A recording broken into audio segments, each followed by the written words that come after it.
Good morning.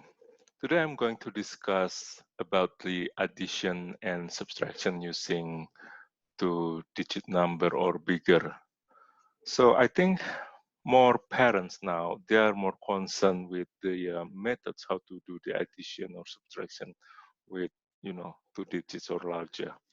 But to me, the more important thing here is actually we have to build a strong or basic knowledge of the number. So normally when the children start to learn how to count, one and then two and then three and so on, we try to give them the idea of number, let's say from 1 until 20. And that's a good start because that's quite small number from 1 until 20, 1, 2, 3, 4, 5, 6, 7, 8, 9, 10, 11, 12, 13, and so on. And that's why when previously we gave them the idea of addition or subtraction or even multiplication, we try not to give them the number which produce, the number bigger than 20. So the idea here is we try to build strong knowledge of how to do this basic operation, right? Now, at some point, they start to realize, when they do, like, for example, 3 times 4, and then they do the grouping. Basically, it's 3 groups of 4, and then they start to count how many pencils they have in those containers. And then they realize, oh, okay, now we have 12 pencils. And this number is bigger than 10. So this will give or raise question for them if there are some other number bigger than 10 or even bigger than 20. And I think this is something that we need to emphasize now, how important what we call it the place value.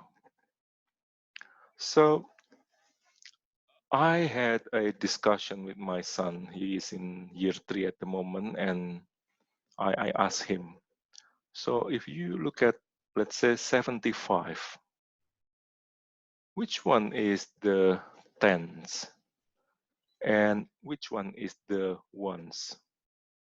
And then he answered me, in this case, 7 is the tens and 5 is the ones. Okay, that's correct.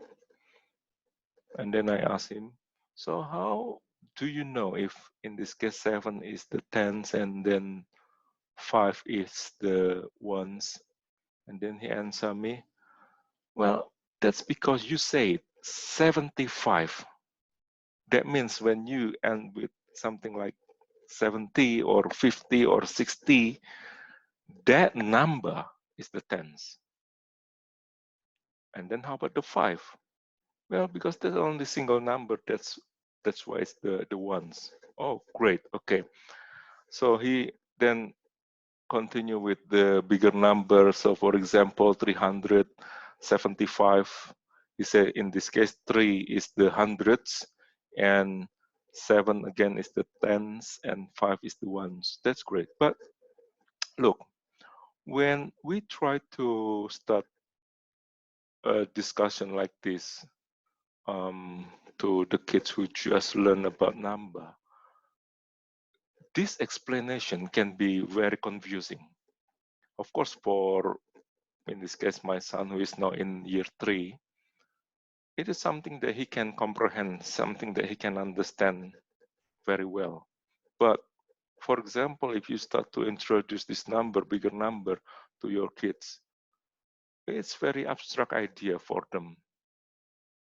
So my point here is not to introduce directly about, if you have a number, for example, 65, therefore 6 is the tens or 5 is the one. So in this case, which one is the tens and which one is the 5. That's not very important at this point when they start to learn about the number. So I guess what's more important is to give them the idea of, let's say you have a number, let's just 6, for example. Now you can have some combination to get number 6. For example, 1 plus 5, 2 plus 4, or 3 plus 3. And then you start to do some practice with your kid, of course, with different number. For example, 8, you can get from 1 plus 7, 2 plus 6, and so on and so forth, right? And then you start to build with bigger number. Okay, for example, we talk about, let's say, bigger than 10, okay? 12. Now, what happens is your kids start to think, okay, how can I get 12?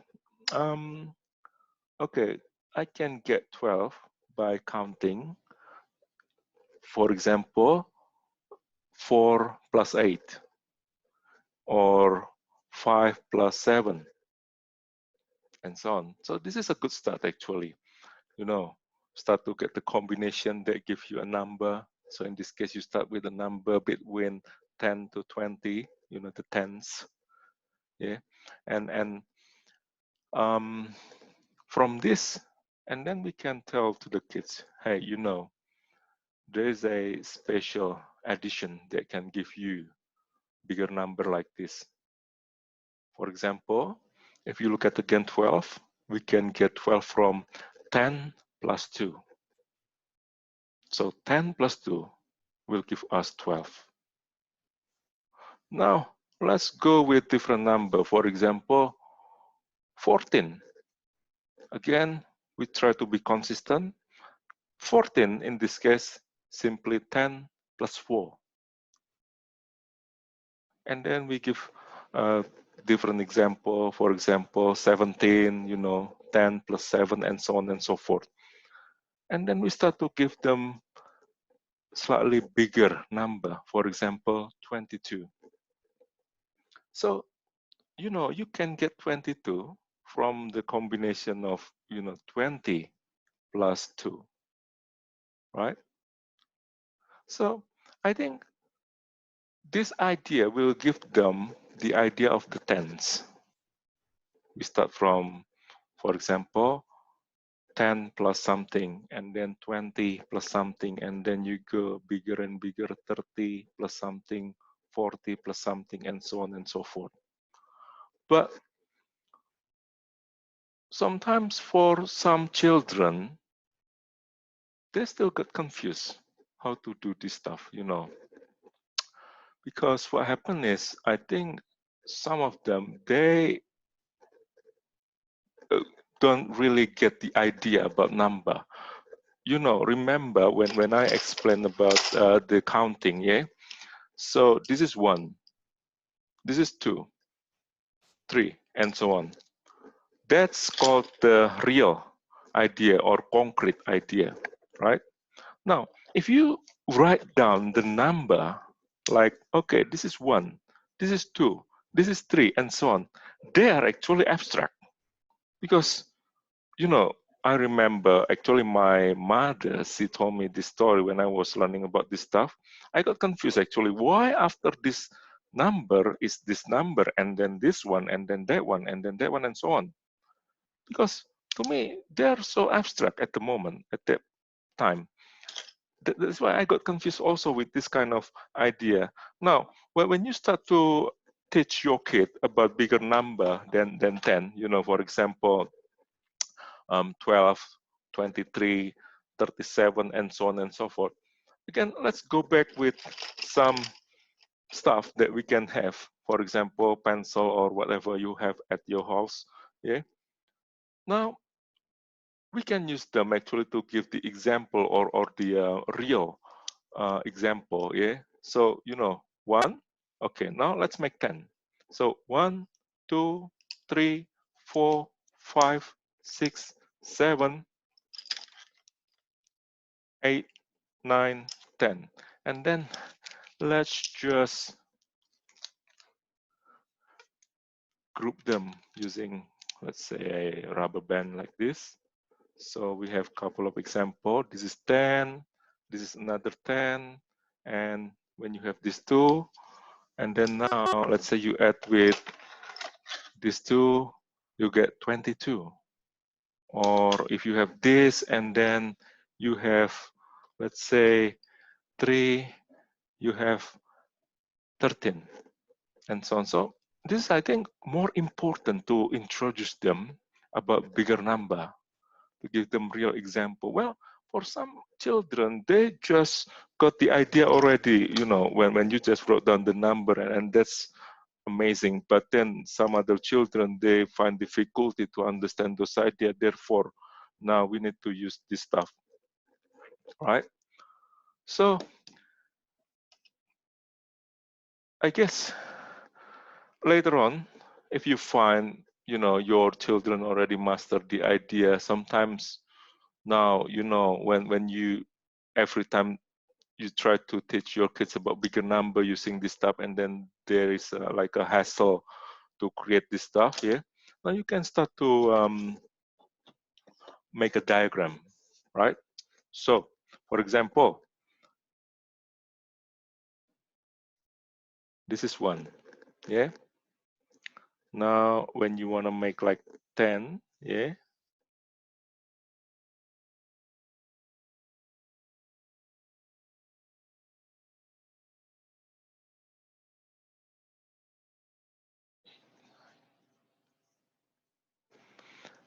that is 10. So you start to introduce kids about this idea. Or with this 10, you can simply like, draw a longer rectangle like this, yes.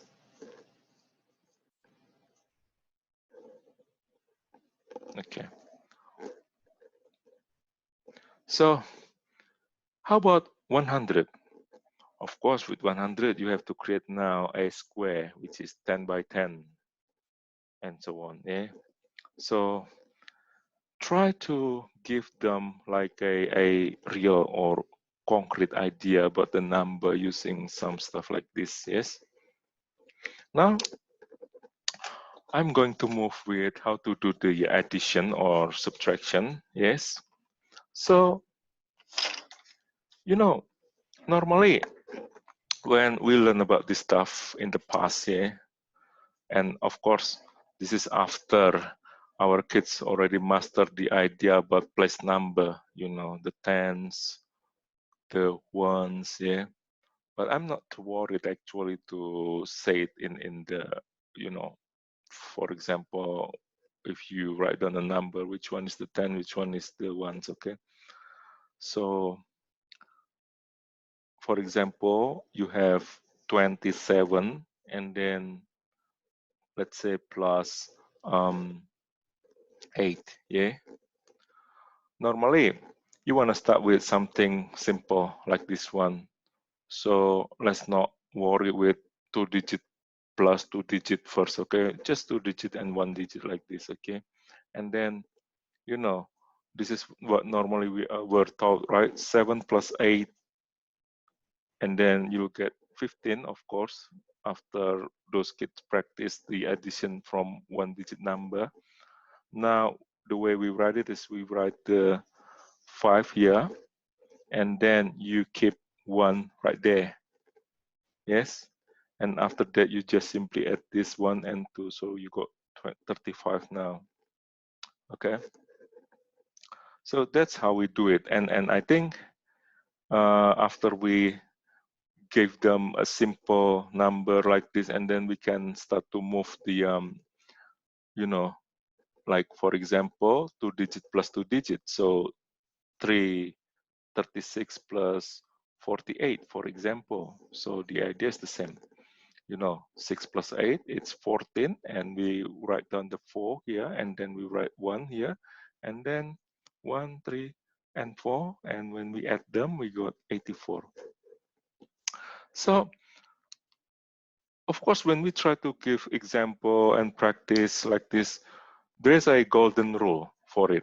Yeah, we have to make sure if the kids already master what's going on before those stuff. Okay, for example, they already know what 36 or 48. Okay, now I think the addition, it's something easier for them to understand. Yeah, but subtraction, it's something more challenging actually. Now, you see, last night I gave my son a simple question about the subtraction 2-digit by 2-digit, and then I tried to look at how he worked on that. Okay, so I noticed what happened is actually when he do the addition with 2 digits, and then when he does the addition with the subtraction with 2 digits, yeah, he did slightly different. So remember when we did the addition with 2 digits, we normally work from the back. Okay, so for example, again 27 plus 8. So you work with this one first, and then you put this one here, and then you got 35. So basically, you start with this number, and then you go to the front. Yeah, and I think what we were taught when we were in the elementary level, we did the same thing also for the subtraction. Yes. So, for example, 36 minus 8. Okay. Well, okay. Before we give something like that, actually, it's better to give you with the number which is smaller than 6. For example, 2. So in this case, 36 minus 2, this is simpler than before, yeah? 6 minus 2, sorry, 6 minus, yeah? 2, it's 4, and then 3 minus, not 0 here, 0, so it's 34, right? So basically, when we try to give the subtraction, we start with this number smaller than that one, okay? Now, there will be next question from the kids. Okay, now how about if you, let's say, have a bigger number than this one? So for example, 8, right? So 36 minus 8. All right, now normally what I remember from my learning year in elementary level, the teacher normally gave the similar method. So basically you from the back, right? So you see this is smaller than 8, and then because it's smaller, and then you start to borrow the number in front of it. So this is 30, and then when you borrow 1 from it, yeah, that becomes 2. And then it now becomes 16. And then you can now subtract the number 16 by 8. So it's giving us 8 also. And then you bring this number down, 28. That's what we were taught in the elementary level, and that's a good thing. Now, you see, now I will show you how my son work up this number, yeah? So for example, last night I give them something like this, 35 minus 17. And then what I see from his work is like this. So first he subtract this by that. Okay, he got 2. And then he look at the next one, which is 5 minus 7, and he know 5 is smaller than 7. So in this case, we have to do something with that 5. Now he erase these 2, and then that becomes 1. Therefore, now this becomes 15. So now he know that we can subtract 15 by 7, which is 8. So the answer is 18. So the way he work on the subtraction is actually from the front, and then he goes to the back. Yeah, which is, I think it's fine, because that's what he was taught by his teacher at school, and that's also absolutely correct. So my point here is actually, if you look at from what happens actually, yeah, there are so many methods, so many techniques, yeah, and sometimes one technique will work from one children, and sometimes one technique doesn't make sense for them, yeah, and the other is work better, yeah. So I think we will give them maybe 2 or 3 examples of how we do this, yeah, and let them to explore, like let them to figure out how this works for them, yeah. um and I guess what happened is when they already nail with one method, they will definitely find their own way to work with the other um, exercise. For example, after that I give them with bigger number, 321 minus 64. So again, when I saw how he work on this, he start with this one, 3 minus 0, okay, it's 3. And then he look at this. Okay, so 2 is smaller than 6, yeah? Oh, actually, before he did this, he did something very interesting. So, he actually make the vertical lines like this. Because I think what he was taught was this one and this 4, they are at the same level. These 2 and 6, they are also at the same level. And these 3, it's also with 0. Because, I remember actually, if you write down something like, for example, normally in the book, it's not written like this, but it's written like this. So what is 321 minus 64? And then your kids start to write down into this kind of calculation. But what happened is actually, instead of doing 64 here, but he wrote the 64 right there. So this is, that's why in the beginning, we teach them about the place value. Therefore, 64 cannot be sitting right there, and 6 has to sit here, and 4 has to sit here, because this one and that 4, they're at the same level. That's why it's a smart way actually to put something like that in the beginning when they learn about this stuff, yeah? Of course, for us, we don't have to write down like that because we already know about it. But, well, you know what? Sometimes we just take something take for granted, but for them, it takes time to digest all of this stuff, right? So it's good for them, to create like this vertical line, and that helps, yeah. Now what he did was, 3 minus 0. Of course, you can imagine there's another number which is 0, yeah, 3 minus 0, and then he put it 3 here, and you see, because he see that 2 cannot, it's smaller than 6, and then he tried to erase this, and then now it becomes 2, now it becomes 12. Right? Because basically you add with another one from this one. 12 minus 6, it's 6. And then he start to see again, oh, you see, this is smaller than 4. And then he just erase this one. Now to get one smaller than that, which is 5.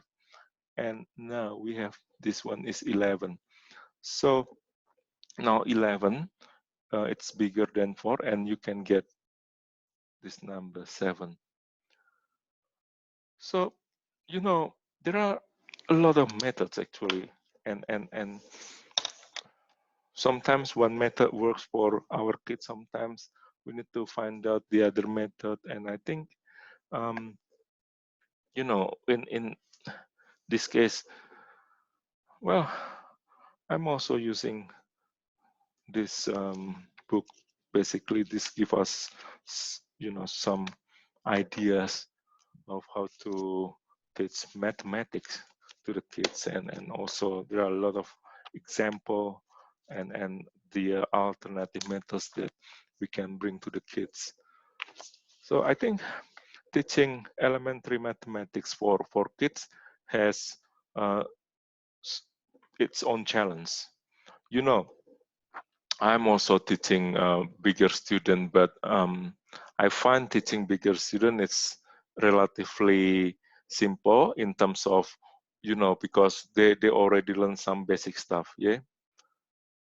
But yeah, it has its own challenge also. But what I'm saying is, if you look at the lesson for smaller kids like this one, using the addition, subtraction for us, probably it's simple because we already done this stuff for like a long time and we know already. But then when we try to explain this in the language of small kids, that can become a bit problematic because we need to know how they understand things, how they comprehend things, and actually this is quite interesting and challenging. Like I showed you before, actually when my kids start to learn about this subtraction, what I taught him was I actually taught the same thing like I was taught in the elementary school. I work from the back, you know, like what you also learn probably. But then to him, the method that his teacher gave from school makes more sense for him. So in that case, it's fine as long as you can use the method for the rest, you know, for the next discussion or the next calculation, and that's the amazing things about these kids. Actually, they can find out the way they should work. You know, sometimes we just underestimate, but actually they are amazing. Okay.